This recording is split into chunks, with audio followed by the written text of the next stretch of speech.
to Wholesale Hotline, where we cover everything to do with wholesale real estate. I'm Jamil Damji. I'm Brent Daniels. And I am Pace Morby. And together we cover the most important parts of wholesale real estate. Lead generation. Conversion of sellers into contracts. And dispositions. Guys, remember, when you're watching this show, do us a favor and squad up in the comments. Make sure that you are liking and subscribing to the YouTube channels and in the Facebook group Wholesale Hotline.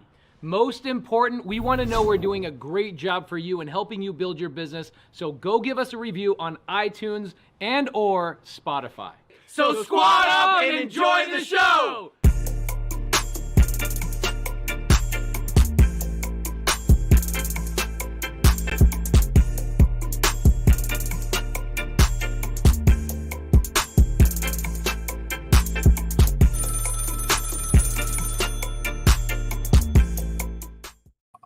Welcome to Wholesale Hotline number 222.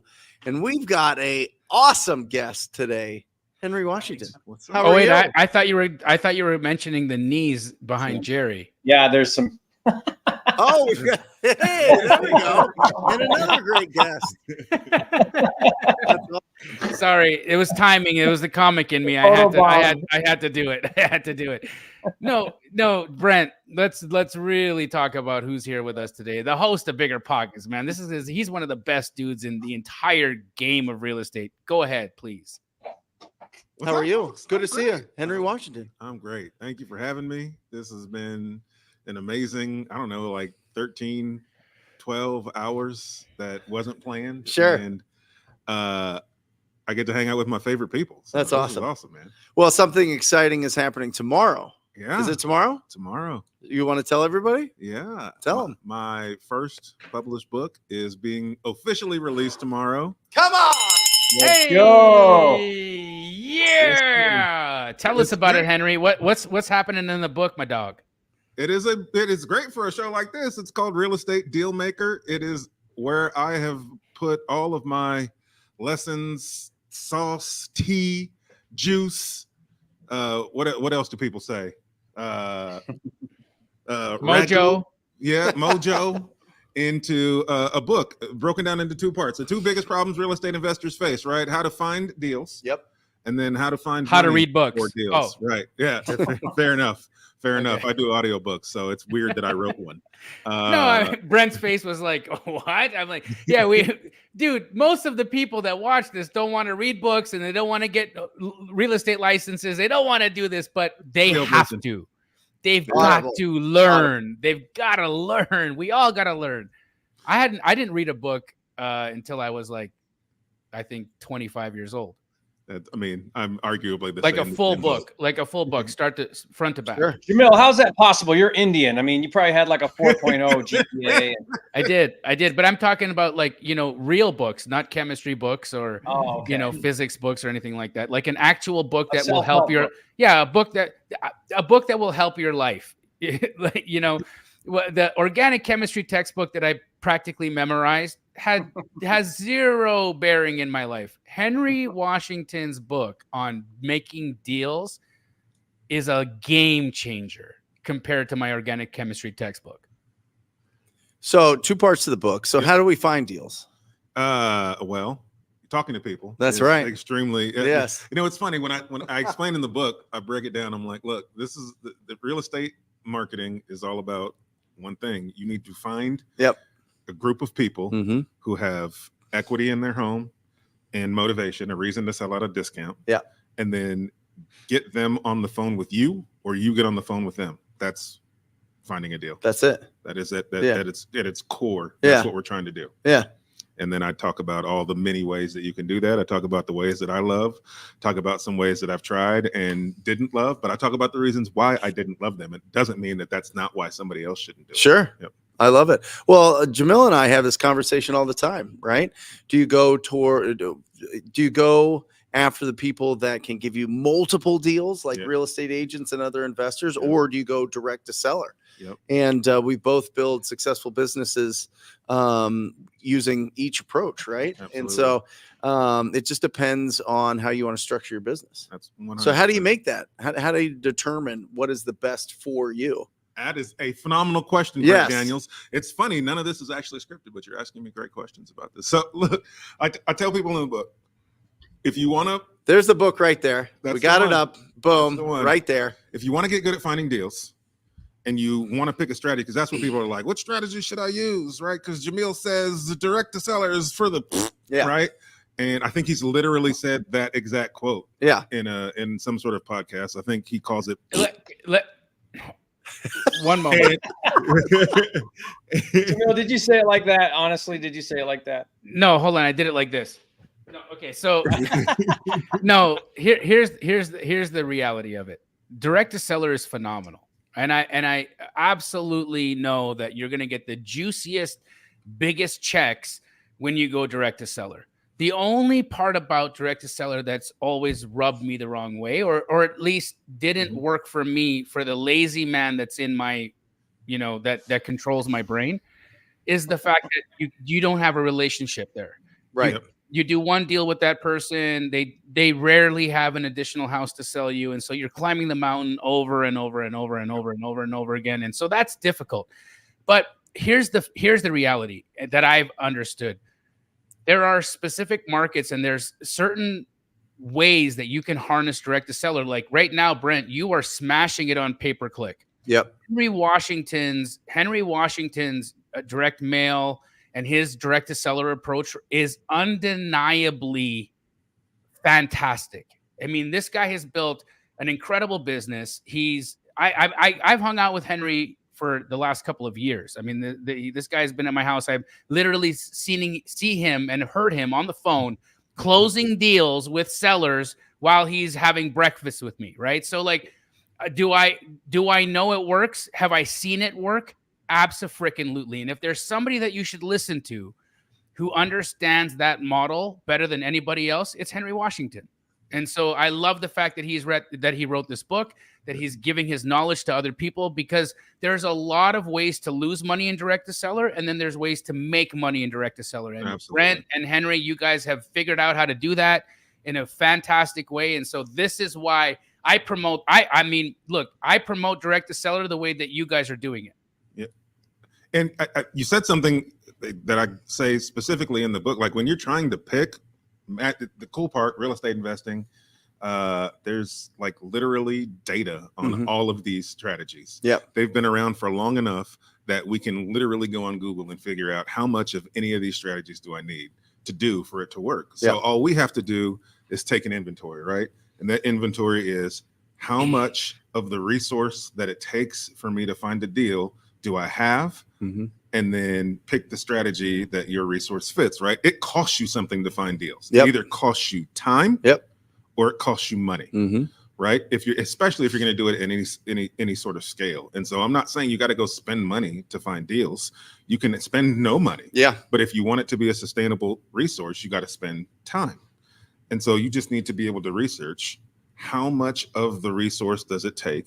How much time or how much money does this strategy that I want to implement take? And then how much of that resource do I have to put into it each week? You do a budget. What's my budget of time and or money that I can spend? And then you pick the strategy that you have enough of the resource that it takes for that strategy to work effectively, and a strategy that fits you, your personality, your business needs. Let's talk about that for a quick second, Henry, because your story is incredible. Right. I've had the luxury of spending a lot of time with you, and I know how you got to where you are at this moment. And it's the hero's journey, right? Like you went through it. You had so much that led you into the spot. If you don't mind, because there's people who may not know you here that I want to know you. If you could, can you kind of break it down for us? How did you get here? First of all, how did you even get into real estate investing? How did you become a wholesaler? And then, how are you here? How are you one of the biggest names in wholesaling and real estate investing? If you can do that in the next like 20 or 30 seconds, that would be great. Yeah, absolutely. I'm joking. You have to take as long as you want. I found real estate I bought my first deal 90 days after having a panic attack, a legit panic attack. Like that's not a way of saying I was freaking out. Like I had a legit, woke me up out of my sleep, couldn't breathe, sweating, because I thought that my wife would leave me when she figured out that I can't provide her with the life that she deserves because I couldn't afford just the normal things that someone who started a new life should be able to afford. Sure. Couldn't be on the loan for the house that we were living in. The bank called me and said, if you want to be on the loan, y'all can't buy a house. So I had to take myself off of the loan. And then, like, you know, you plan your life when you first get married, right? Like, how many kids are we going to have? And what vacations are we going to go on? And what school do we want our kids to go to? And I was just like, what's our dream house going to look like? And I was like, I can't afford any of that. Like I was freaking out. So I woke up freaking out and did anything anybody else would do at 3 a.m. when you're freaking out about money, is you start Googling, how do I make extra money? And a lot of those fancy words that, are cool to us that didn't make sense to me beforehand really started to sound sexy, like passive income and cash flow. And Assets. I was like, ooh, I think if you're freaking out about money and you start seeing people talk about making it without doing anything, you're like, that's what I've been looking for. Yeah. And so what I realized was that real estate investing was the common denominator among all those fancy money words. And so I don't know, man. I just had a peace about deciding that I was going to buy real estate as my solution to fixing my problem. Commonsensically, that doesn't make any sense because I had bad credit and no money. Sure. And I was like, you know how I'll fix that? I'll buy houses. Yeah. Right. Like, but there was a piece about that for me. And, that's a story. Why there was a piece is a story for another day. But, but why not just curl up in a ball? Why even do the research? What in your past or just inside you made you go, you know what? I just freaked myself out. I just felt all the pressure in the world, and I'm going to go and do something about it. Have you seen his wife? She's beautiful. I mean, he was like, I don't think I'm not going to get another one like this. I'm not going up from here, guys. I'm way out of my league. I got the hottie. I got to figure out how to make sure I keep That's 100%. Yeah, but I mean, when you're in that when you're in that spot and you're feeling all that stress, a lot of people just crumble. A lot of people just stay in that and kind of just atrophy all of their dreams and all of their confidence to be able to go out and attack. But you went the opposite way. You were like, I'm going to use this as fuel. Yeah, I mean, I didn't see an option. I had to do something. And this was the only thing that I had found where like I really felt a peace about it. I think a lot of that goes back to how I was raised. My dad was an entrepreneur. He was a teacher. That's what he did for his career. But you know how teacher salaries are. Sure. And he liked to have nice things. And so he always had a side hustle. He owned an arcade. He owned a barbecue restaurant. He used to do all kinds of stuff. And so, but he never talked to me about entrepreneurship.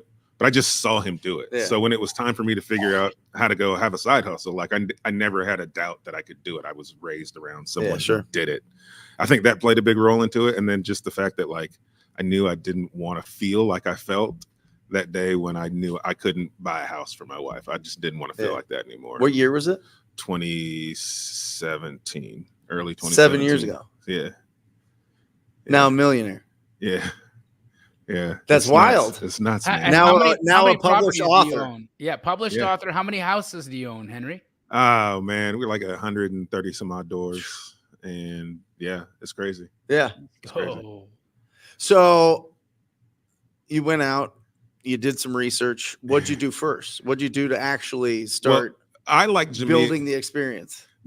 I like Jamil. Like we have like similar beliefs in like how the world works. And so I knew I wanted the things that a real estate investor had, and I didn't know how to do real estate investing. And I'm just a big believer in this world, you get what you give. Like if you want something, go give that thing and it gets returned to you. And I knew I wanted the things real estate investors had. So I literally from that day started telling people I was a real estate investor. Love it. Like that's just how I introduced myself. Never done a deal, didn't know how to do a deal. Right. But wanted to put out there that that's what I was. Because if I didn't believe it, nobody else was going to believe it. And funny enough, that's how I got my first deal. And that first deal was literally a crash course in real estate investing that gave me a blueprint to follow. Like it was nuts the way it all worked out. Was it a flip? Was it a rental? Was it creative? Was it cash? It was a rental. I told everybody I was an investor. Yeah. My buddy heard it one day. We worked in the same office. He heard it one day and he was in a tough spot with his house. And he called me and he was like, dude, I heard you're buying houses now. And I was like, yeah. And he was like, I need to sell my house. And I was like, let's talk about it. Yeah. Yeah. And he said, I got to sell my house in 30 days. It's worth 175,000, but I'll sell it to you for 116 as long as you can close in 30 days. Cause I need exactly this amount of money that I would get from selling it to go to buy this piece of property I need to buy for my church. Like, and I have to have it. So as long as you can close in 30 days, I'll sell it to you for 116. He was like, can you buy it? And I was like, yeah, of course. Of course I can buy it. And he was like, well, what do we do? And I was like, hold on. And I went back to my desk and I Googled, how do I buy a house without a real estate agent? And it said that I needed to, we needed to put it under contract. And so then I Googled, what does under contract mean? And then I found out that we literally needed to sign a purchase and sale contract. Yeah. And so I downloaded one off the internet and then I printed it out and then I took it to his desk and we signed it. Boom. And then I went back to my desk. And so he was like, well, what do we do now? And I was like, I'll let you know. So I go back to my So you didn't spend like hours like reviewing the paperwork and seeing what was going on and understanding, Googling the terms and all that? No, this was minutes. Right. Minutes. That's it. I went back to my desk. Massive imperfect action. Very imperfect. There are some steps in that story I just told that you should absolutely not do. Right. But but I took this contract and I said, okay, well, I need money, right? Because I need $116,000. Yeah. I had $1,000 in my savings account. So now I need how much? 115 more. I need $115,000. Yep. So I said, what should I do? And I said, I'll go to a bank because banks have money. And so on my lunch break, I went to the bank closest to my office with the contract in my hand. Yeah. And I walked into the bank with the contract. And I literally talked to the guy in the lobby and said, I need someone to help me buy this house. I just happened to go to a local community bank. That wasn't a plan. I didn't know that that's what that was when I walked in the door. And I just happened to ask the commercial loan officer, because that's who was standing in the lobby talking to the tellers for help. And so he directed me to his office. He Googled the address and he said, dude, this house is worth a lot more than this. You know that, right? And I was like, yeah. He was like, I would love to lend to you on this. Yeah. He didn't know my name. And he's already telling me he's going to give me money. Right. And so he was like, the way it works is we would lend you 85% of the purchase price. We'd give you everything you need to fix it up. You just got to bring a 15% down payment. I estimate that's about $15,000. You have $15,000. And I was like, yes. Sure. Yeah, sure do. And so I was like, he was like, as long as you have the 15% down payment, 15 grand, and we can land on this deal. Is that? And I was like, all right, well, cool. And I left and I was happy. Yeah. Because when I walked into the bank, I needed 115,000. It's getting closer. And when I walked out, I only needed 15. We're shortening that, yeah. Like so where did the 15 come from, Henry? Well, so that day I had the panic attack, and I had this feeling that real estate was the thing. I was so excited about it. I woke up and told my wife that we were going to be real estate investors, and she was like, "Yeah, okay, cool, whatever, right?" And so then I went back to my network of investors because I was like, I need 15 grand in 30 days. How do y'all get money for deals like this? And they brainstormed with me all these ideas because they just wanted to help me. Sure. And none of them were going to work. But one of the investors was like, hey, you could borrow against your 401k because you have a job. And I was like, well, what's that look like? And he explained how to leverage your 401k without cashing it out and borrow against it. And you pay yourself back interest. But if you rent the property out, your tenant's paying it back. And I was like, oh, this is amazing. I'm going to do that. I just need a 401k because I didn't have one. Right.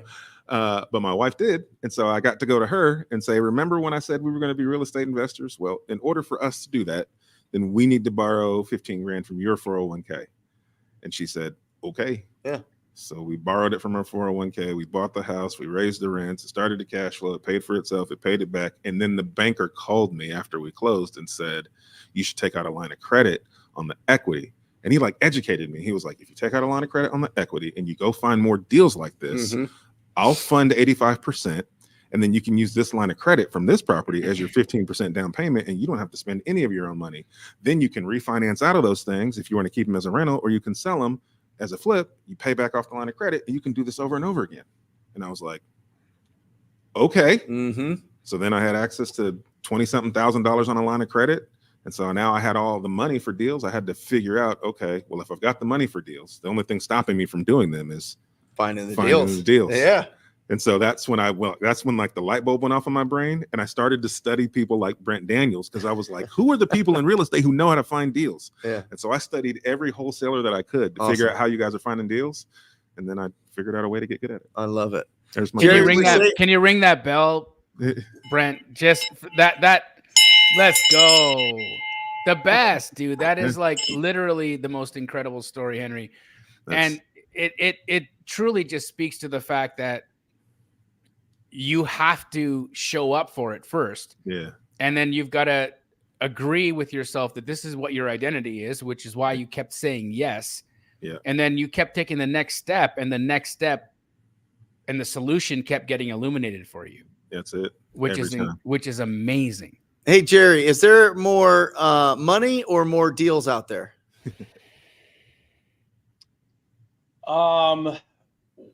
I mean, money chases deals. Like there's infinite amount of money. That's right. So, go find deals. There's always money. I put it this way, Brent, I've never had a really good deal and not found the money for the deal. Absolutely. I think that needs to really sink in with everybody on here, because I think it feels like a really big hurdle to be able to go and be able to raise funds, especially if you screwed up when you were younger, like I did, and have a 420 credit score, and had cars repoed and houses foreclosed and all these things, and then you're trying to raise funds. It's like, if you just find the deal, the money comes. And let's be real. I mean, he had a great deal. If he had a marginal deal or a crappy deal, they wouldn't have given him the money. That's the key here, right? Like, go get a good deal, and people will give you the money for the deal. Yeah, I mean, the guy couldn't get a loan for his own house. Yeah. Yes. Let's look at it in the totality of the circumstances, right? He was denied a mortgage for his own house, but he was thrown money for the investment. And so you guys see how this works, right? When you find good opportunities, when you find potential, and you find an opportunity for somebody to force appreciation, it doesn't matter if you can't qualify for your house. It doesn't matter if you couldn't qualify for your mortgage. None of that matters anymore, because the bank understands money. They understand exactly what you have, and they're going to lend on that. My deal was so low risk for them, regardless of what my credit looked like, because they're like, if this Yahoo doesn't know what he's doing and we got to take his house back, we can turn around and sell that $116,000 investment house for $130,000. That's still $40,000 less than what it's worth. And then we'll make way more money doing that than we will on his interest payments. So they're like, yeah, give him the money. And Jerry, you're right. There's way more money than deals. So when they approached me to write this book, they were like, man, do you want to put the financing? Because the book is broken up into two parts. First half of the book, finding deals. Second half of the book, funding deals. And they were like, everybody's worried about money. Do you want to talk about the funding up front? And I was like, nah, because that part's easy. Yeah. If you master the first half. So that's literally why we structured it that way. Yeah, I think there's four main factors, right? Four main factors that really, when you're getting started out, that you really have to look at. Number one is, what's your schedule look like, right? Are you part-time or full-time? When it's coming to generating leads, right? Are you full-time or part-time? What's your marketing budget? Do you have more time than you have money? Because that'll help you determine what path to go down. What market are you in? Is it a big market? Is it a small market, right? And then what's your experience level, right? Not just in real estate, but just in human communication, whether that be sales, whether that be teaching, whether that be some other business that you've owned. What's your experience working with actual customers and clients and that? And when you look at those 4 things, you can really put together a nice blueprint on how to go after the leads. Because if you don't have a budget, you got to trade your time. That's it. And then, and certainly even if you have a budget, but you get an incoming lead, you got to be on it right away. And if your schedule doesn't allow for it, you are wasting your money. Yes, I am telling you. So you got to really look at those 4 factors. And I'm sure you really dive deep into all those things into the book. One of the things, Henry, I love about that story is just how simple it all was and how much we overcomplicate everything. I mean, you literally just said, okay, what's my next obstacle? Okay, I'll solve that, download a contract, right? Like you didn't let this complicated thing called real estate investing bog down your ability to just make the next decision. And you literally just wandered into a bank having no clue what you're doing. I mean, it was just like, and here you are doing a deal. And I hope people listening to that can really take something away, that just show up, guys. Like showing up is like half the battle. If you just show up, all of a sudden you get amazing deals by just showing up. I had this crazy thing happen, Henry. You'll appreciate this because it's kind of similar, a little similar to your story, where one of my very first deals, I met with this seller. I made an appointment and I was so nervous to meet this lady at this house. And I was so scared about it. And I remember thinking like, okay, well, oh man, I'm going to have to make an offer. And what if it's too low? And what if they're offended? And so I like did all this thinking about it and, just worked up about it, just super anxious about it. I came up with this price and it was like $100,000 was my offer. I thought, man, if I could get this for $100,000, this would be a great deal. So we're like walking the house and she's showing me this and that. And then we get to price and I say, okay, well, do you have a price you want for the house? And she says like, I forget what it was. She said like 90,000. It was less than what I had thought. She's like 90,000. And I was so taken aback. I repeated back emphatically. I said, 90,000? And she thought I said it like I was offended that her price was so high. So she says, hold on. I can go lower. I could probably do like 75. It was just this idiot in this appointment, has no clue what he's doing, but I'm there, like I'm showing up, I'm trying, I'm doing the next step, right? And all of a sudden I walk out of there with this great deal and I'm an idiot and don't know what I'm doing. Like that's the point, right? That you show up and do this business and you can learn as you go. We as people, like the way society has like ingrained in us how we're supposed to learn and the natural path we're supposed to take, it causes us to answer questions for other people.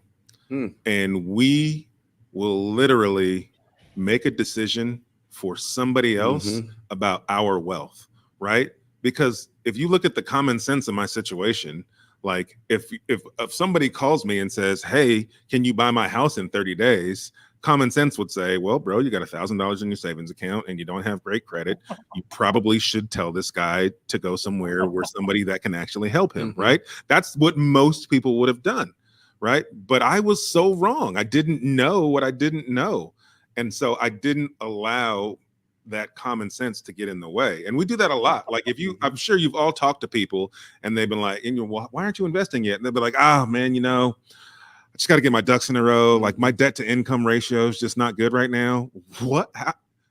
How do you know? Getting ready to get started someday in the future. Know? Did you call a bank and did they tell you that your debt to income wasn't in a place where you could get a loan? Well, no, I just know you got to have that ready to go. So you've already decided for somebody else that you can't get a loan, even though you haven't applied for it, you didn't find a deal, like you've done none of the things. And so I just decided I'm going to keep going until I run into a wall where somebody who can actually stop me from doing this stops me. Yeah. At the end of the day, we can all be millionaires, and the day that we can figure out how to unlearn the reasons why we can't. Oh, geez. Yes, that's it.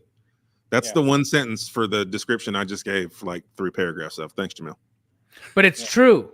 Right? Like everybody teaches us the reason why we can't. And it's a series of learning from when we're young. And then as we become adults, it's a series of unlearning. Yeah. Because what they're programming us for, the things that they're telling us that we're supposed to do, how we're supposed to be, what the world is really like, and how it all works, isn't true. At the end of the day, how much, Jamil, do you think is mindset versus skill set? Not 90-10. It's 90-10. At the end of the day, mindset stops us from taking action. Mindset tells us what our limits are. Mindset tells us how we should move in the world. All of the things, right? This is the reality of it. It's so much garbage. Like what Henry was really good at doing was sifting through that junk. Mm-hmm. He had been given, and let's be real. Let's like Henry's an African-American man. He's a giant, first of all. He's a giant African-American man. And so he had a lot of his shoe size is like 13 or something. Yes, isn't it? yes. And so people would automatically fear him. People would automatically fear him. If he walks into a room, someone's gonna look at this guy and gonna be like, ooh, that's a big dude. He's a big black dude. Like, oh, that's hard. You know, I don't know if I want to talk to this guy or not. Like, let's just put it out there and say, like, these are the things that Henry had to overcome, and he had to unlearn. He had to unlearn all of that. He had to unlearn how he gets to walk into a room. What is it like for him to walk into a house with a little old white lady? That's true. And have to negotiate a deal with her and get her to sell him her house. That's true. He had to unlearn all of that. And he had to come in with his best self, the things that he was intrinsically gifted with from our creator, and then went off and crushed it, right? But it's a series of unlearning. It's honestly all it is, Jerry. It is 90% mindset. It's 10% action and things that we think we know and things that we've thought we've been taught, which is all garbage, and it's right? Scary. Yeah, man, it's super scary. Well, and especially when you really break it down, like when you really break down real estate or wholesaling, you know, what is it, like 5th grade math? I mean, to become ultra successful multimillionaire, it's not rocket science, right? Like it's literally like 1st grade maybe math. Not even, it's like 3rd grade, maybe advanced, you know. It's addition, subtraction, a little bit of multiplication and division to make millions of dollars a year. Like that's it. Yep. It's very simple. And so then what gets in the way? It's not intellect, it's mindset. Yep. And you were loud. Yeah. You actually put yourself out there. And I think that this is something that everybody watching this, listening to this afterwards, whatever, can do. You can go into Facebook right now. You can go to groups. You can type in real estate wherever, right? Wherever your city, your state, whatever. And you can start friend requesting everybody that you can. Get as many friends as possible. And every single day, post a story that says, I buy houses. Jeez, every single day, put your phone number. I buy houses. Yep. I buy houses. I buy houses. Well, I have imposter syndrome. I can't do that. I'm a teacher, or I'm doing this other job. What do other people think? They will bring you deals. They will bring you deals or money or contractors or Henry. Would you say that the audience right now, if they could take a moment, you know, after the podcast is over, to write down all the reasons why they can't. Write down all the reasons why you can't. Write down all the reasons why you think you can't. And then really evaluate them for their truth. Yeah. For real. Like really wholeheartedly evaluate it for its truth. And you'll strip it all down back to the basics and say, oh my God, I can. I really can. I can do this. Everything, all the reasons why I think I can't, somebody else put in my mind. Yeah. Someone else had agency here. It's not me. One of the stories I tell in the book, because I ran into that wall where finally I was like, you know what? Maybe I can't do this. And I realized that I was scared. Mm-hmm. And so because I worked in corporate America at the time, I worked for Walmart. I had recently gone through a training where they teach you how to like get to the root cause of a problem, right? And they meant from a corporate perspective, right? But the guy we listened to had taught us the 5 whys, right? I know everybody's heard of the 5 whys, where you just ask why why you're worried about something or why there's a problem. And then once you write that down, then you ask, well, why is that a problem? And then that helps you get to the root of that problem. You ask, well, why is that a problem? And you get to the root of a problem, right? And so I was like, well, let me write down what I'm scared of, and then I'll ask the 5 whys, because I literally just gone through this training. And so I wrote it down. I was like, well, why don't you want to do this anymore? What are you scared of? And I was like, well, I'm scared of failing. And then I was like, well, what does that mean? Why are you scared of failing? And I was like, well, because I don't want to lose money, right? And so I was like, okay, well, why do you want to not lose money? Well, how much money are we talking about? And so then I really did the exercise. I wrote down, all right, like if I'm going to do this first campaign, I had done the math to figure out it was going to cost me about $5,000 for a 90-day campaign. And I said, so when I actually wrote it all down, it was like, the only money I'm scared of losing is $5,000. Like it wasn't millions of dollars. Right. And it was like, okay, well, that made it feel a little better. And so I was like, well, and then I asked myself, well, how can I mitigate the risk? And at that time, I figured out if I can take the $5,000 and put it on an interest-only credit card for 24 months, and I went and found one, I take $5,000 divided by 24, that equals like, $200 and something payment for a month. And I said, in your current budget, if you had to absorb a $200 payment for the next 24 months, could you survive? And I looked at my budget and I did the numbers and I was like, yeah, I could. And so then I was like, all right, well, my risk here is my fear of failure here is over $200 a month for 24 months. Is that a big enough reason to not do this?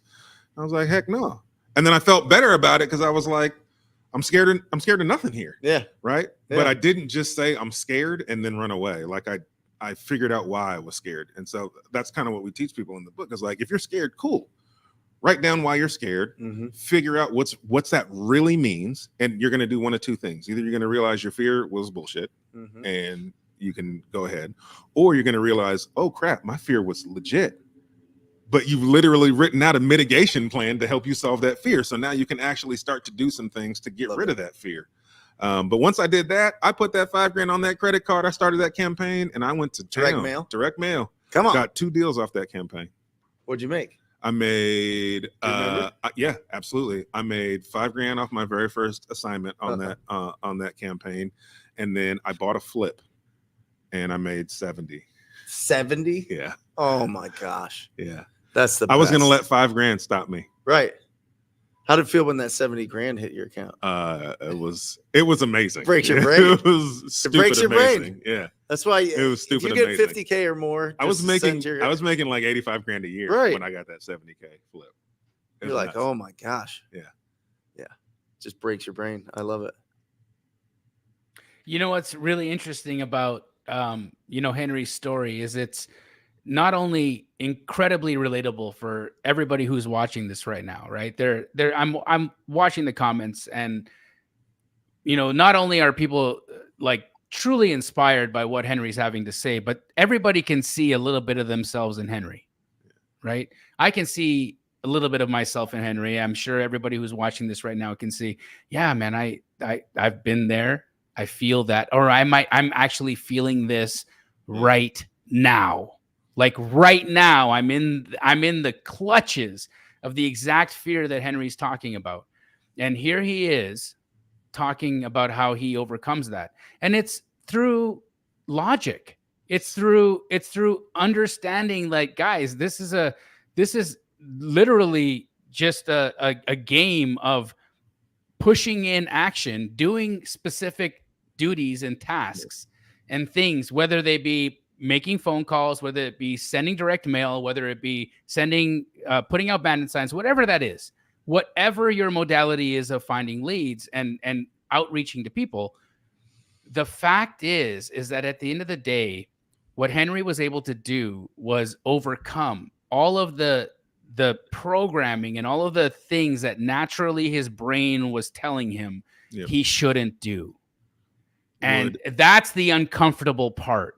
So what was that, Henry? How did you push yourself above the uncomfort? Because I think that's where most people sit. They sit in that spot of like, oh man, like how do I live in faith? Yeah. How do I live in faith? Because right now I'm in the unknown, and I hate the unknown. The unknown is such a terrible spot to be in. Yeah. How do I live in faith? How did you live in faith in those moments, Henry?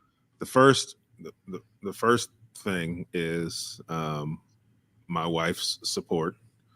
There was a time where before I did that first deal, I got overwhelmed and got scared and told her, that I changed my mind. Yeah. And she said, no, you said you were going to do this. I know you can do it. So you're going to go do it. What a woman. And so first and foremost, I literally would not be here without her. She gave us the money to do our first deal, and she got me going when I was ready to quit. So there's value in who you choose to be your life partner. So very lucky from that aspect. I know not everybody is in a boat like that. Sure. And the second thing is, like, I was so green that I didn't, it's like when you get a licensed professional that wants to come into this business, because I get licensed professionals in my coaching program all the time. And one of the things I tell them is, like, you can come do this, but I need you to take your licensed professional brain off, right? Because that'll make you feel like you know everything. Yep.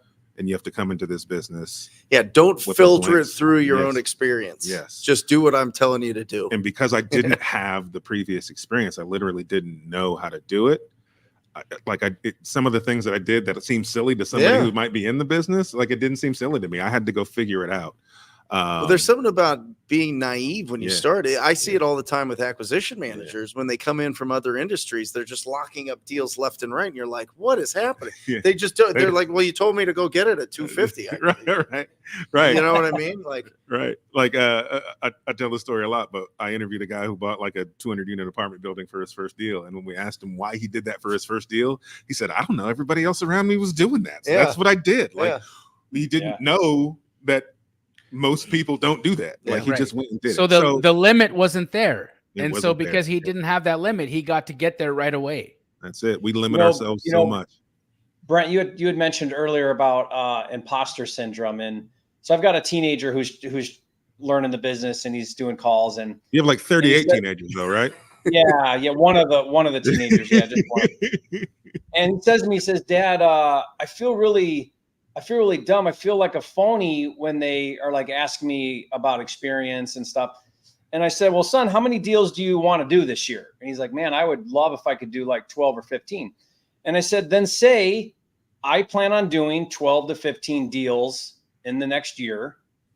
And that's your answer. Just because if that's what you truly believe and you do want to do that, just say it that way. Manifest that. When they're asking you, okay, well, what's your experience? Well, I plan on doing 12 to 15 deals in this market this year. And so he started doing that, and you could just see this like confidence come through where it's just one small thing that's allowing him to overcome this idea that he's not good enough, or I don't have experience, or why would anybody listen to me or accept my offer, whatever. And so sometimes I think there's these just little tweaks that we can do that will allow you to move through this place you're stuck at. A lot of people just get stuck with these ideas and they can't move past them. And if you could just move past those limiting beliefs, the next thing you know, you're showing up at a whole nother level, and nothing changed other than you're just showing up better than you were before. Jerry, what happens is belief structures create our identity. At the end of the day, that's what happens, right? The belief structure creates your identity, and your belief structure is what manifests your thoughts. Your thoughts are what create the feelings in your body, and then the feelings in your body is what makes the action that you take happen. That's the cascade of things that happen here. And so what Henry did was he shifted his identity. When he said, I'm a real estate investor, and he owned the identity that I'm a real estate investor. He owned it. As a real estate investor, I may not have the money right now, but I will sure as hell find it. As a real estate investor, I can't buy this house right now, but I will sure as hell figure it out. As a real estate investor, I can offer this much money because that's what a real estate investor does. And when Henry decided that he was going to adopt that identity as what he was, his entire belief structure changed. Then the emotions that he had as a result changed, and then the actions that he took were accompanying the thoughts and the feelings that he was having. And so at the end of the day, why do people tune into Wholesale Hotline? To shift your identities. We're all doing this.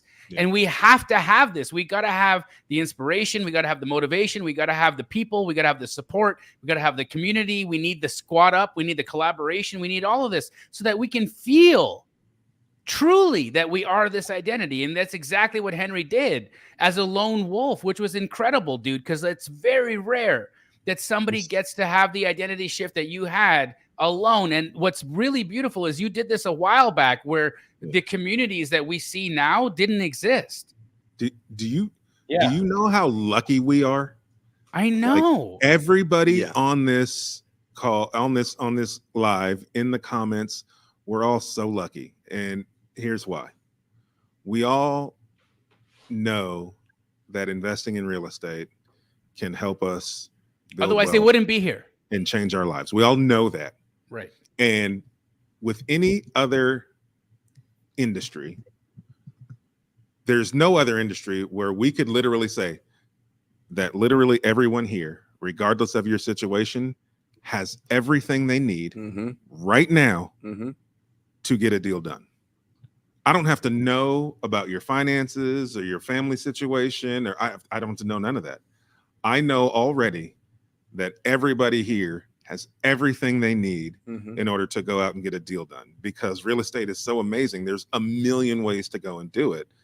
And you can find a way to do it that fits your personal situation. Like there's no other avenue where that's a reality.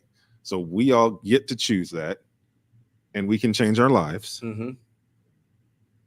But it's literally just, you have to make a decision that you're going to do it. Yeah.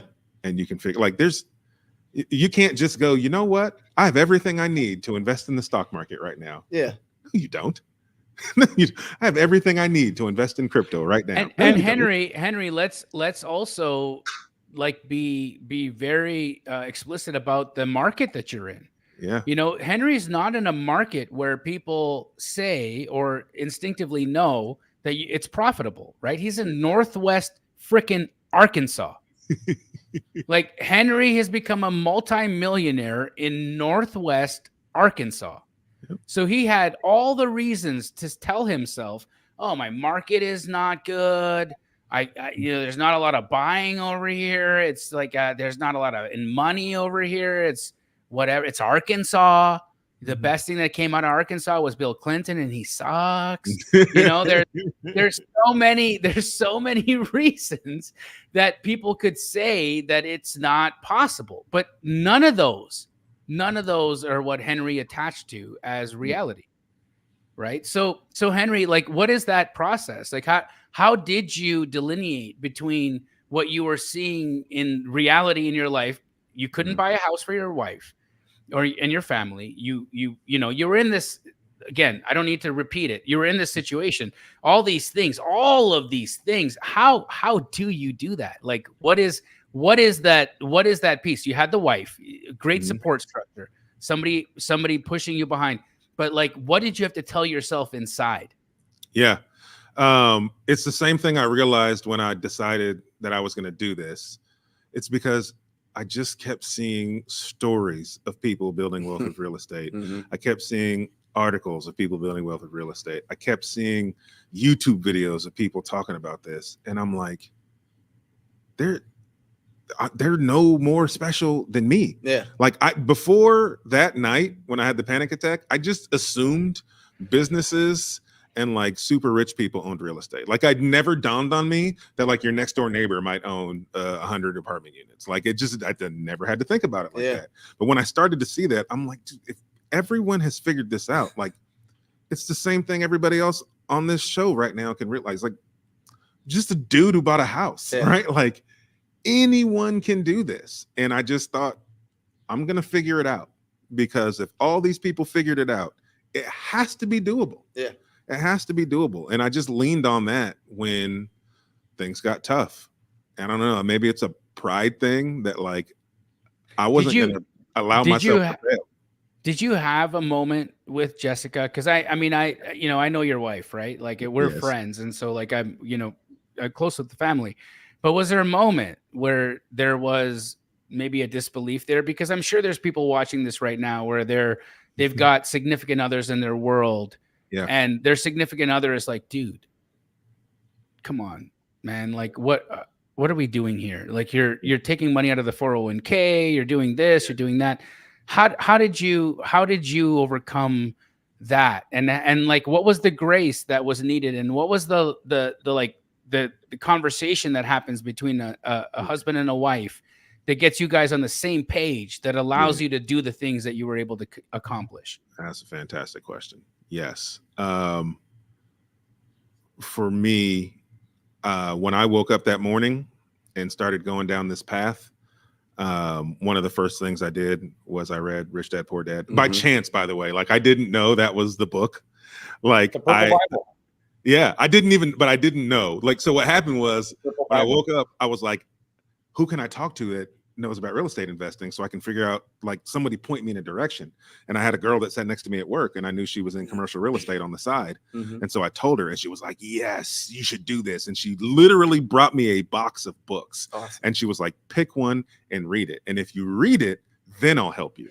And I was like, okay. And so in the book, I'm just shuffling through looking for like a title I might have heard of before. And I just thought I had heard of Rich Dad Poor Dad before. And I was like, I'll read this one. Right. And so I read it and was so like, I was reading it and I was so like, holy shit. That I was like, babe, I went to my wife, like, you got to read this. And she was like, okay. And so we ended up reading the book together. And so we both had this like mindset shift at the same time. And the main lesson I took from that book was pay yourself first. And so what I told her was, I was like, look, I don't know if real estate investing is like, I can't see the future. I don't know what it's going to look like. Maybe we buy a house next year. Maybe we buy a house 5 years from now. I don't know. But I know if we start paying ourselves first and start setting aside 10%, right? And then figuring out how to make the rest work, and we make sure we pay ourselves first, look at how much money that is at the end of 12 months. And she was like, oh man, yeah. And so she got on this like saving boat with me. And so as we started to save, we would see that account grow every month. And that was a shift in our mindset, because then like every time we would get extra money prior to that, we're like, what can we go buy? But as we're starting to see our savings grow, every time we would get extra money, we're like, yeah, we can throw that in the savings, right? And so like that shift together, like really helped when it came to like doing the things that we needed to do from an investment standpoint, because we got on this saving boat together and our minds were shifting at the same time. Well, and building up that, they talk about it, the financial literacy, but doing it together. Yeah. We did it together. We read that. Then the next book we read was The Richest Man in Babylon. And like, I did audiobooks. She would actually read the book. So it wasn't like we sat down in bed together and I was like, I read a page, you read a page, I read a page. Like we just went on the journey together at our own speed. And then we would talk about it. When was the first time that you realized the power of a little thing we call an assignment agreement? Yeah. Right? Do you guys remember the day that struck you? You're like, wait a second. I'll never forget it. I could just use this 1-page, 2-page document, and then I get paid like $20,000. Can I make a confession? Yeah. I thought it was fake. Right. I thought it was fake. So when I did my first assignment, that I made $5,000 on. Yep. I got the contract, and my plan was I was going to buy it because I didn't think this was real. Right. And how do you sell something you don't own? Yeah. Right. And then I called one of my real estate investor friends and told them about the deal. And he was like, I'd buy that deal. And I was like, yeah. And he told me how much. Yeah. And he was like, I did not know enough to know how to negotiate them, but he was like, well, what do you have it for? And I said, well, whatever it was, like 90 something. He was like, I'll buy it for 95. Yeah. And I was like, okay. And so then I had to go figure out what an assignment contract was. Right. And I did it. And then I called a title company. He was like, call this lady. I called the title company. I was like, would you do this? And they were like, yeah. And then I had $5,000. Yeah. Like I didn't think it was real. And then it worked. But all because Henry, my first assignment I filled out, it was a 1-pager, and I printed it. It had the blanks, where you're filling the information. And I filled it out all wrong. I was so confused about the assignor, the assignee. I'm like, well, which one am I? Yeah. So I'm like, well, I Googled it. I didn't know.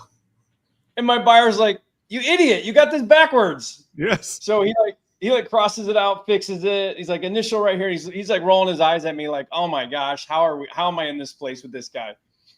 And it was like a $6,000 assignment that I had no idea even how to fill out this stupid assignment. Yeah. So, well, I was bidding at the foreclosure auction in 2009, 2010. And the way that it worked was if you get your bid in first, you lock in the price. Yeah. But there can be people that lock in a higher price. But if it goes for less than what I bid, then I get the property. Yeah. And then I would get a call from the bidding company and they go, hey, listen, you won the bid because you were the first one in. We got it at a great price. But there's a guy behind you that'll pay you 10 grand right now just to get the property. Do you want the 10 grand or do you want the property? And I was like, yeah, I'll take the 10 grand. I mean, doing nothing, right? I mean, it's literally like you get a phone call. They're like, you got the bid.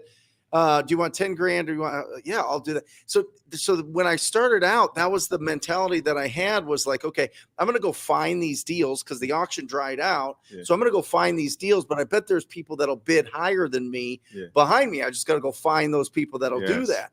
And so I'm going to go find the deals, and then find the people that want to bid higher than me. Do you know how I did my next several assignments? Again, so new. That guy, we became business partners later on, but that guy, when he bought that property for $5 grand more, what he was really good at was construction. Yeah. And I didn't know how to evaluate construction. And so I would generate the leads and then I would have him go with me on the appointments to tell me what the renovation was going to cost. Sure. Yeah. And then when we would step outside, because I would make my offers on the spot, we'd step outside and I'd be like, well, how much is the renovation? He'd say this much. I said, okay, how much would you pay for this house? And he'd give me a number. Then I'd go back inside and get it for less than that. Well, and literally assign the contract to him in front of the house. Jamil created a whole business around it, a whole franchise around helping people understand what to bid on these properties. Yeah. So Henry, let's talk about that, right? Because, valuing property, and you've become really good at it. Of course, you understand that. So how important is that? And what would you say would be some of the key things that people need to understand and learn for understanding how to like really know what value is? Yeah. You have to understand your local market, right? Like that is key because what you're talking about is the basis for your offer. If you don't know what a property's worth, you have no idea what to go offer. And then you get yourself into a world of trouble. Like all the things that people are scared of happen when you pay too much for a property, right? So you've got to be able to understand the value of a property. How I did it was I surrounded myself with people who understood how to value properties and then figured out how to add value to them so that they would value my properties for me or help me understand how to do it. Right. And so I found agents and figured out how to incentivize them to want to help me value my properties until I got really good. Talk about that. How are you incentivizing agents to help you comp? What was that process? Yeah. So if you're marketing for deals, right? Whether you're marketing with your time or your money, you're generating leads, right? And as you're generating leads, you are going to find a good subset of those leads want retail or need retail, right? Whatever the reason is, they may need more than you can pay. That's not a great lead for me, but it's a phenomenal one for a real estate agent. And if you understand anything about being a real estate agent, you understand that they also pay for marketing. They pay for marketing. They have marketing budgets to help them generate leads to go out and list deals and find deals to list. And so I would go to them and say, hey, I'm finding deals. Many of these people want retail. I need help comping my properties. If I give you an address, would you be willing to comp that property for me? I'm not going to use you to buy it, but any lead that I have that comes from my marketing campaigns that wants retail, I will pass those to you and help you get listings from them. Brilliant. And they said, well, yeah, because running a quick comp analysis takes them a couple of minutes. Like if they're good at, if they're seasoned, they could also watch straight out of comping, but yes, you're 100% right. And so that's still how I get my comps now. Now I know enough that I can comp my own houses pretty easily, but I still, like, I can walk into a house and I can know by the part of town what the ARV is going to be based on the beds and baths, but you gain that over time until you get there, right? That's one of the best ways you can do it. Rely on the experts. Well, not only that, but you can have some agents help you send out direct mail, pay for your your upgraded prop wire. My agents come to me and he said, "Hey, can I pay for your next marketing campaign?" Yeah. Because I'm getting better lead flow from your marketing campaigns than I'm getting from mine. And so I've sent free mail campaigns because my agent was like, yeah, I'll pay for that. Well, there's a company called 72 Sold here that spend millions of dollars every single month saying, hey, we'll buy your house in 72 hours. It's all referrals to agents. It's all like 90% of the leads that they have is just, agent referrals or agent leads. It's wild. So yeah, definitely reach out to the agents. I wanted to ask something. I saw this in the comments a little bit. What if somebody listening right now doesn't have a powerhouse wife like Henry who's super supportive? What if your closest people in your life are not supportive of you doing this? How do you handle that? I've got some thoughts around that, but what do you guys think? I mean, that's a lot of people's situation. They want something better.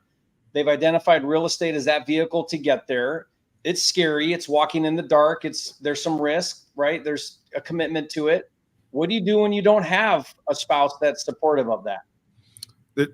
For me, I'm going to take that two ways, right? So if you don't have a spouse that's supportive, but you need to get them on board, that's one situation. And then the other situation is, I don't need to get a spouse on board, but I just need to push forward with it. So if you need to get a spouse on board, thanks, Matt.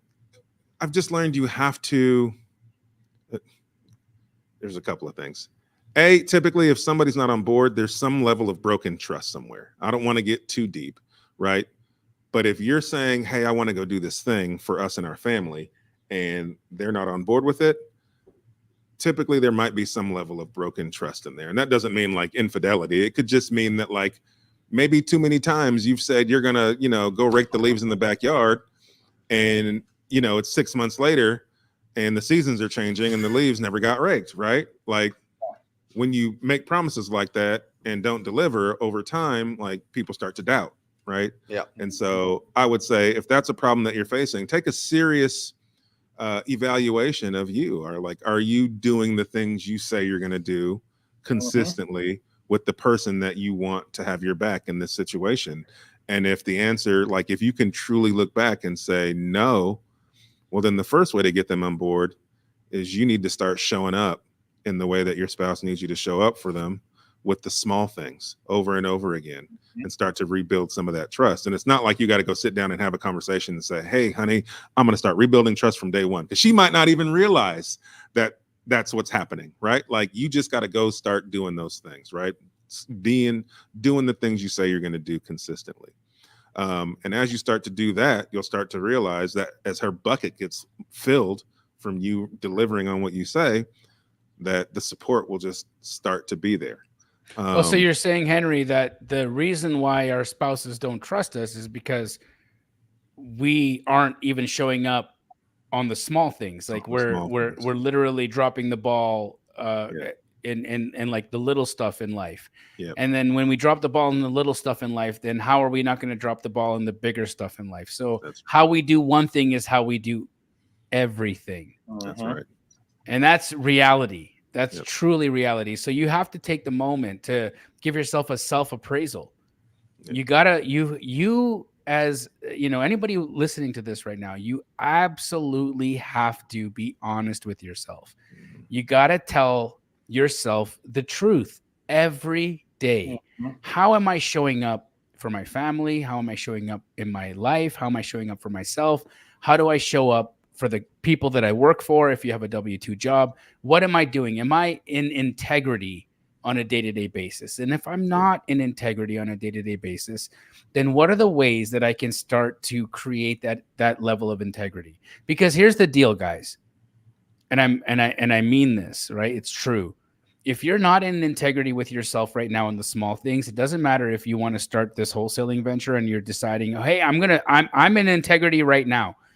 You won't prove to yourself. You're not going to show up for yourself because you lie to yourself anyways. That's right. And so you absolutely have to start winning those smaller battles. You have to start winning those opportunities for you to show up and for you to tell yourself the truth, and then actually do the thing that you said you're going to do in the small ways, so that you can prove not only to the spouse but to yourself, because that's the real one, the one that you, because okay, look, the spouse is important, but you're the one who's going to be sitting down making the calls. You're the one who's going to sit down, comp the houses. You're the one who's going to have to follow up. You're the one who's going to have to take this deal across the finish line. And if we keep dropping the ball when it gets hard, if we keep running away when things don't go our way, then how am I going to prove to myself that I'm the person that I need to be in order to make this work? I would add to that, Jamil, you know, the best way to get somebody on board is to show them results. Like do the thing, show results. People get on board real quick when they see results, right? Like when you do the thing and you are successful. So like, see it through, do the work, see it through, and you'll be amazed at how people will get on board real quick when they see results. So yeah, I think there's two layers to that, right? So layer one is you got to have the trust, but even sometimes still, when people trust us, it's still difficult sometimes for them to get on board. And so if it's not the trust that's the thing, then you have to realize how to talk to the people you need the buy-in from. Everyone, when you talk to anybody in any industry, like there's a way that you need to talk to people differently. Like when I need to explain something new to my father, that's like maybe a new venture, he trusts me, right? He raised me, he knows who I am, but he may not be on board with what I'm pitching. But I know if I'm going to get my father on board, I just need to show him that I've thought through the process from beginning to end, that I've thought about the risks, and that I have a plan to mitigate the risks, because he cares about my personal well-being and wants to make sure that I'm okay. So when I go to him and say, hey, I'm going to invest in real estate, he'll be like, that sounds crazy. But if I go to him and say, hey, I'm going to invest in real estate, here's how I'm going to do it. And here's some of the risks that come along with that, but here's how I'm going to mitigate those risks. He'll be like, no, I think that's great for you. Right. Because that's how he needs it to be explained to. But that's not how my wife needs to hear it. Right. The way I explained, because I wanted to house hack. Once I figured out that real estate investing was a thing, I was like, oh man, we went about buying our first house all wrong. We should get rid of this thing. You're like, Jessica, we need roommates. Right? You know that house that we're gonna buy a triplex, that we picked out all the finishes and we made it look like our own and it's super awesome. Yeah, let's get rid of that. And let's go get people to share walls with. Right. And so I knew I couldn't just say that. And so how I brought it to my wife wasn't like, hey, we should sell our house that we took a lot of time to pick out all these finishes. I went to her and I said, is this our dream house? Which I knew the answer was no. And I said, okay, it's not our dream house. So what's our dream house look like? And we talked about it. I said, okay, well, what's our dream house cost? And we talked about that. I said, okay, so if this is where we got to get to, right? What's our plan to get there? Our current plan to get there is we get raises and a promotion until we can afford it, right? So how many raises and promotions do we need to get there? Well, we'd need X amount. Well, how long does that take? It'd probably take us 5 to 7 years to be able to have the income to support us to be in the house that we want to spend the rest of our lives in. I said, okay, so that's the plan to how we get there. I said, well, what if we could get there sooner, right? And so I said, if we buy a property, if we sell this one, we get X amount of dollars. We can use that to go buy a property and we could live in one unit and rent the other unit. And if we do that, we're not paying a mortgage now. And we could take the money that we're not paying in a mortgage and we could put it in a savings account. And if we do that for 2 years, we'll have enough money for the down payment for the house of our dreams in just 2 years. And then when we move out of the one unit we're living in, then we can rent that out. And then that extra income pays for half of our mortgage at the dream house. So we've got two paths. One path, we can get there in 5 to 7 years and we have to pay the full mortgage. Another path, we can get there in 2 years and we only have to pay half the mortgage.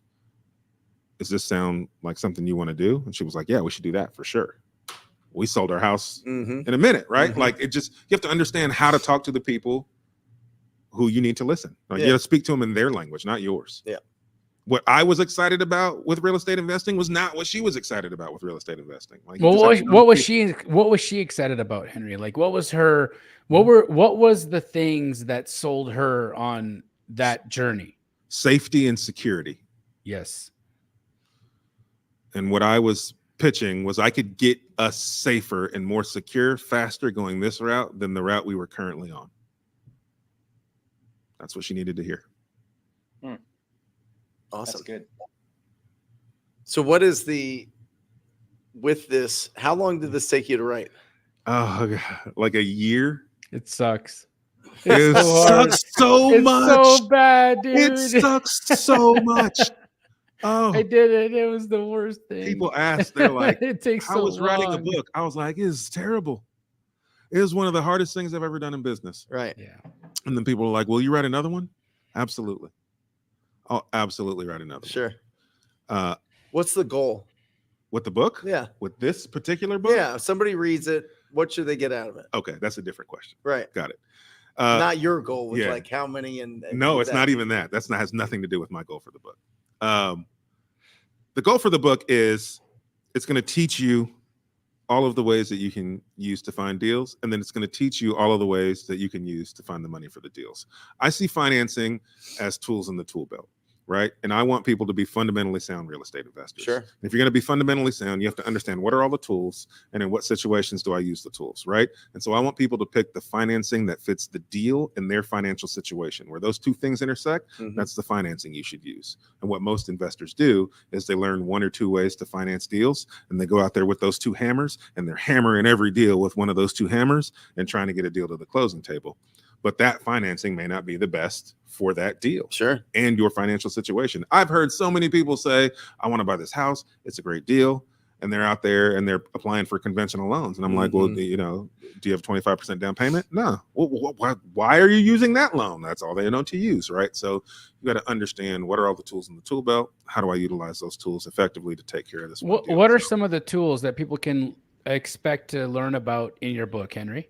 Yeah, absolutely. I literally have a chapter on almost just like brush strokes. Of course, we need you to read the book, guys.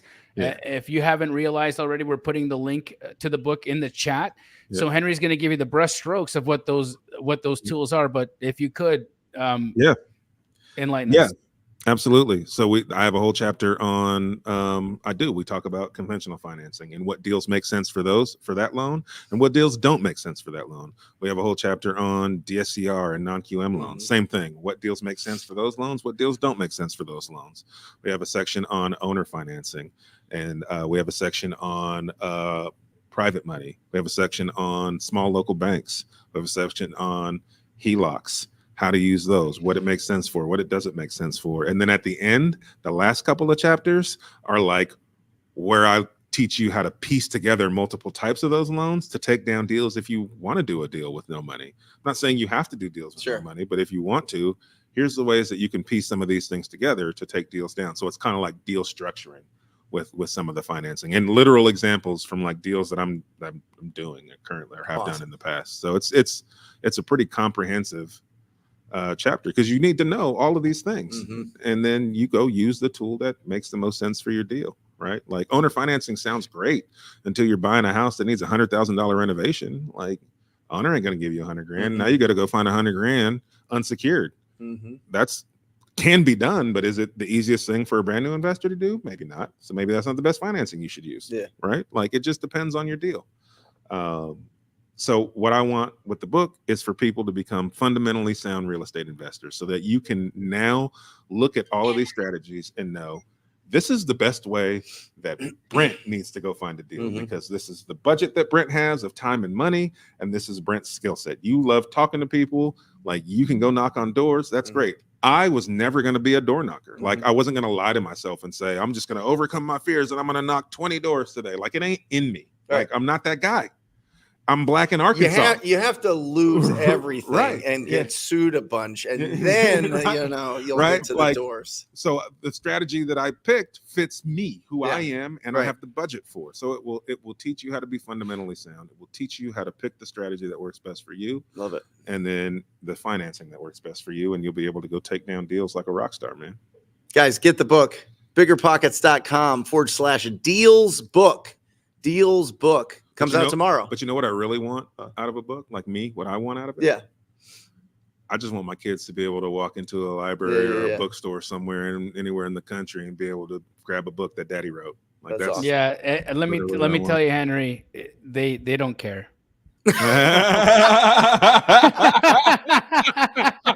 Yeah, but we do. But we do. Yeah. But it's great, dude. Like it's the truth, man. You know, like my daughter walked into a Barnes and Noble and saw my book there and was like, "So, what are we eating for lunch?" So anyways, have you read Harry Potter? Yeah. But at the end of the day, dude, it's immortalized, right? The knowledge that you have and the knowledge that you're sharing with people is immortalized in the book, right? You've taken the year, and here's the beauty of books, guys. This is the one thing that I learned about books that I think is the most important thing when we read them. The people who write these books, right?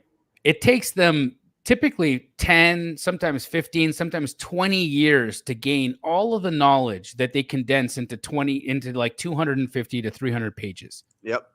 It's an entire lifetime of experience into a book, and they pour their entire soul, their knowledge base, their experiences, their best practices, all into a very easy to understand handheld device that you can read and learn from. And there's nothing like if I want to absorb the knowledge of Henry Washington, I read Real Estate Dealmaker. And now I can be Henry Washington. As a human being, I get to absorb his knowledge, his experiences, his best practices, the ways he lost, the ways he won. I get to make that mine. And we all have that. We all have that opportunity when we take that step and we decide that we're going to let somebody else's knowledge become a part of who we are in the world.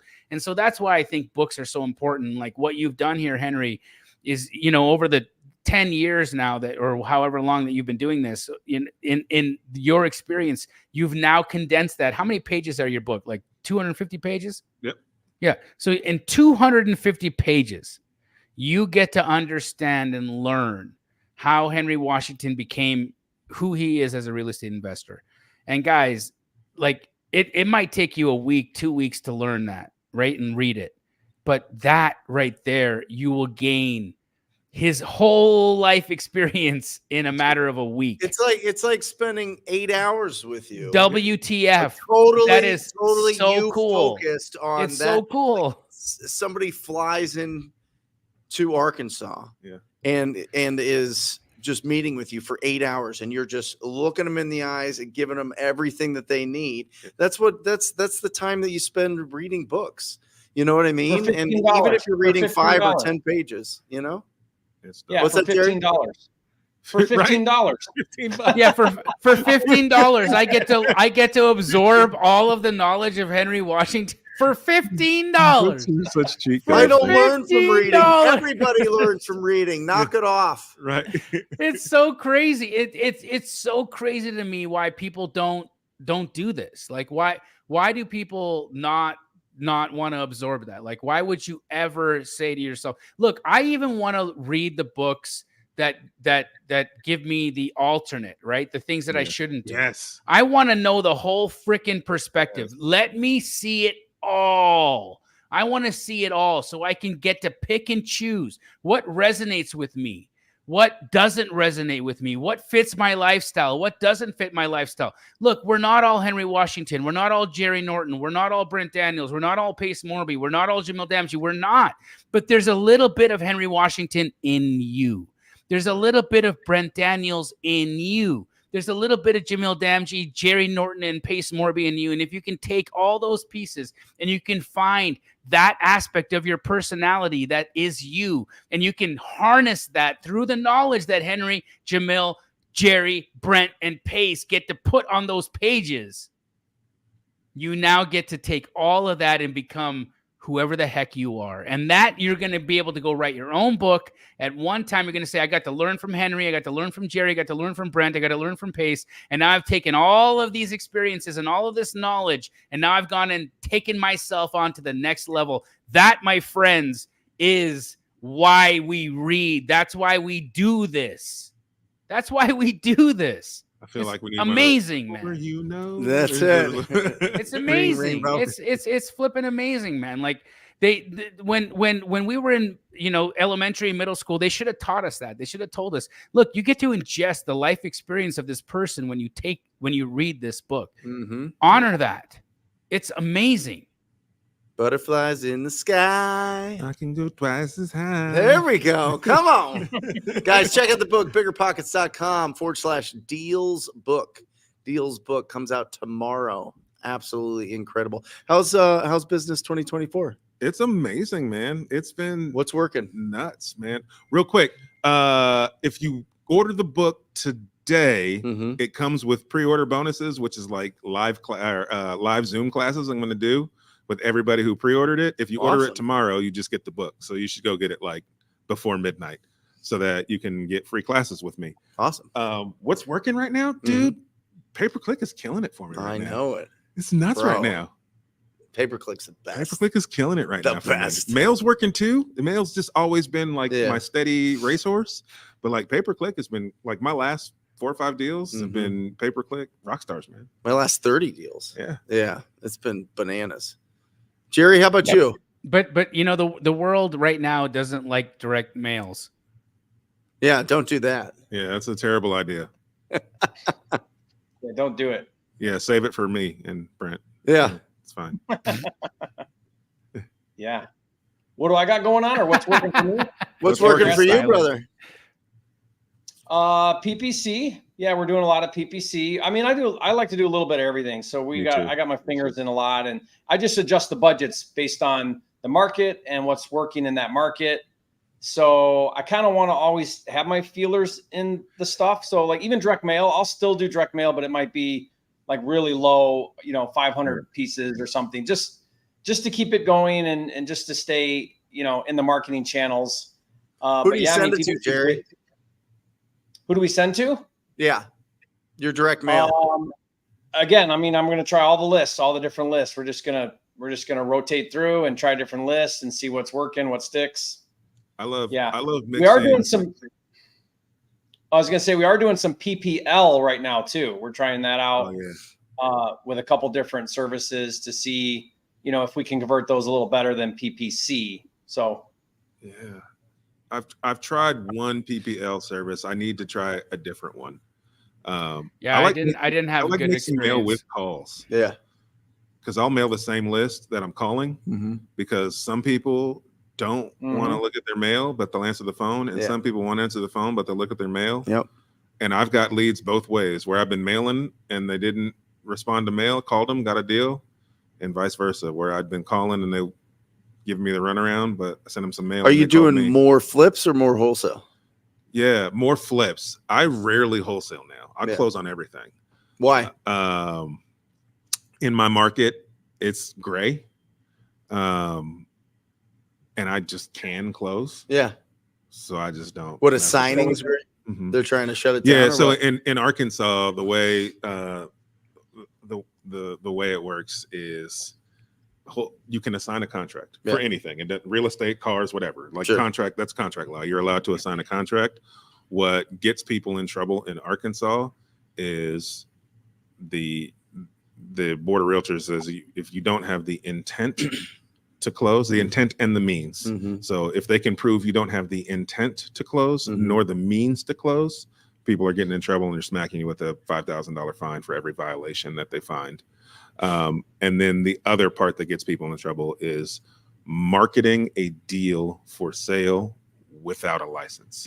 Those three things are what get people in trouble in Arkansas, and I don't have to do them, so I don't.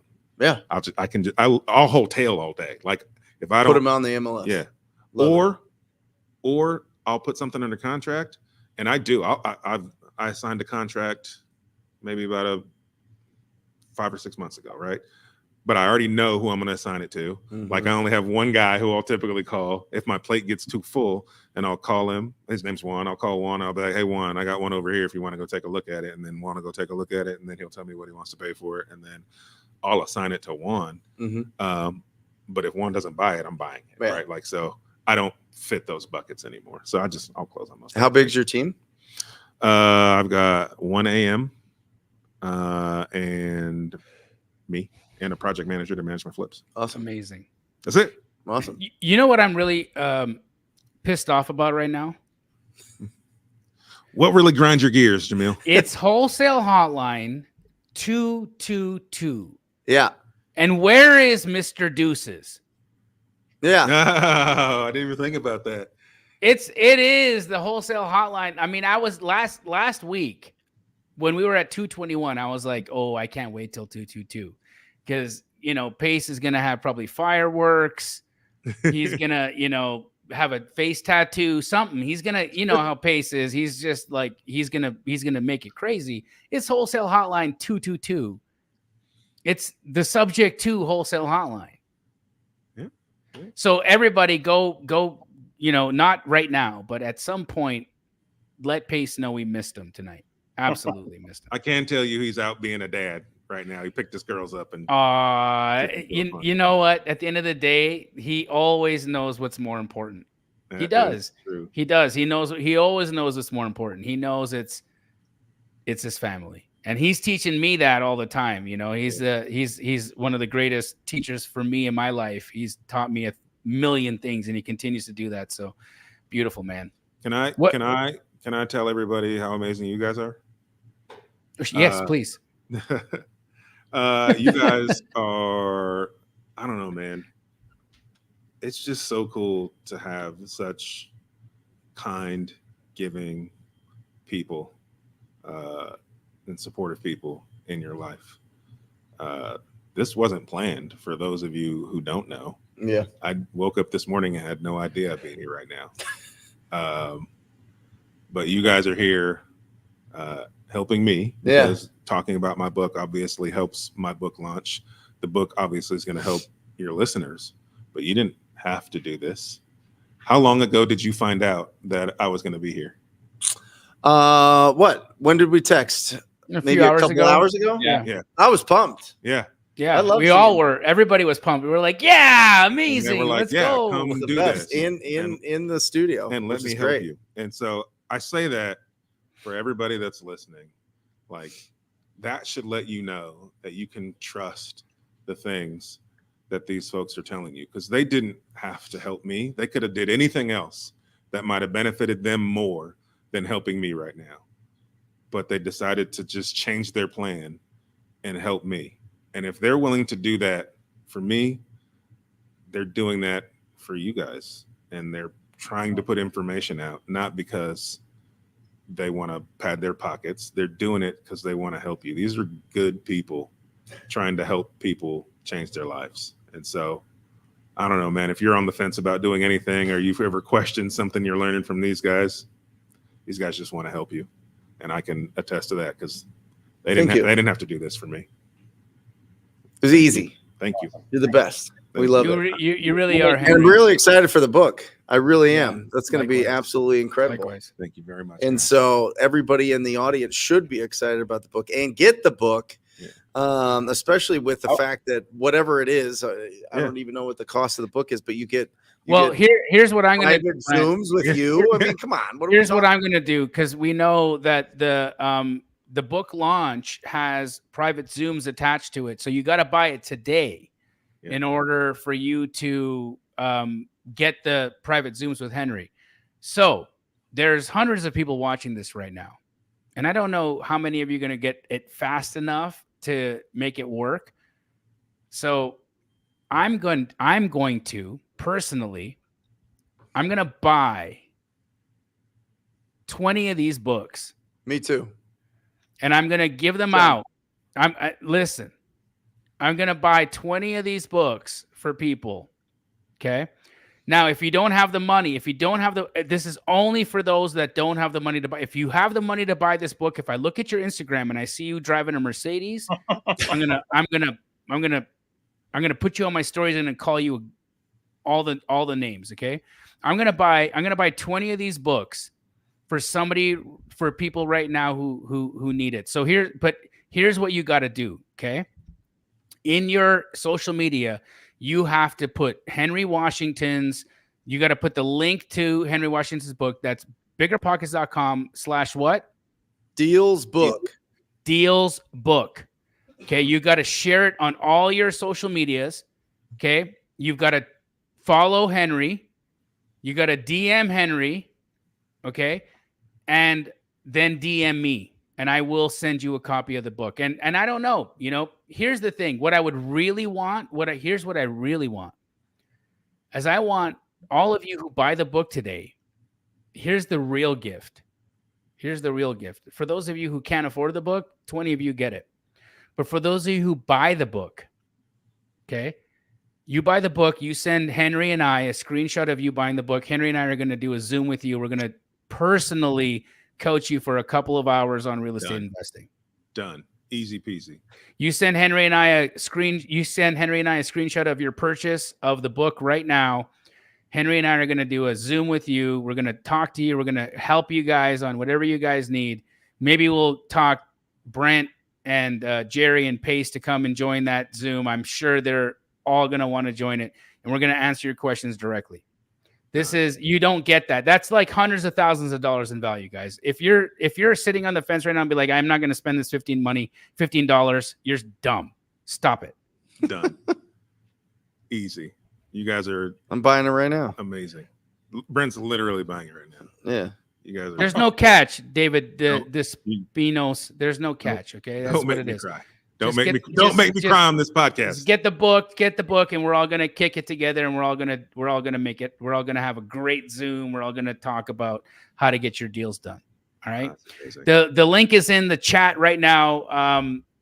Brent's team, if you can put that link in the chat, spam the chat right now with the link, please, because they're asking. Spam the chat if you would. Send it 1,000 times. Henry, I love you, bro. Jamil, man. People don't know, but like you're my brother, man, and I just am grateful for you. I'm grateful for Brent, Jerry, Pace. You guys have just been amazing. I learned a ton just hanging out with you guys, and I don't know, man. I like good people, and you guys are just genuinely good dudes. Want to help people, and just makes me happy. You guys make me happy. Awesome. Guys, join me Wednesday. I'm going to be giving away some of these books every Wednesday on the Brent Daniels Real Estate Live show on my YouTube channel. And as soon as these pop in, I'm going to be giving them away. We give away hoodies and hats and all sorts of things. We're going to be giving them away on the live show. It's going to be absolutely incredible. Man. So I already bought it. You guys get yours. I bought 20 copies of the paperback. Yeah, not just the e-reader. Yeah, that's it. The PDF. That's it. That's awesome. Jerry, what do you got going on this week? Lots going on this week. I'm doing a live seller call thing with RJ Bates on Wednesday, so we'll be live streaming that. Awesome. Yeah, so excited about that. That's going on for me. I ain't got fuck all going on, but Henry, what's your social medias? At the Henry Washington. At the Henry Washington. There we go. Well, I don't believe that, Jamil, that you got nothing going on, by the way. I'm in Canada. I'm chilling. Thank you, sir. Thanks for being on here, guys. Thanks for joining us for y'all. Episode 222. We'll see you next week. Love you. Peace. Or just say squat up. So squat up and enjoy the show. Yeah. Yeah. Okay. 1, 2, 3. So squat up and enjoy the show. What are you doing? I didn't say nothing. Why? I don't know. Okay. So squat up and enjoy the show. Cool. I think we should use the one where Jamil doesn't say anything.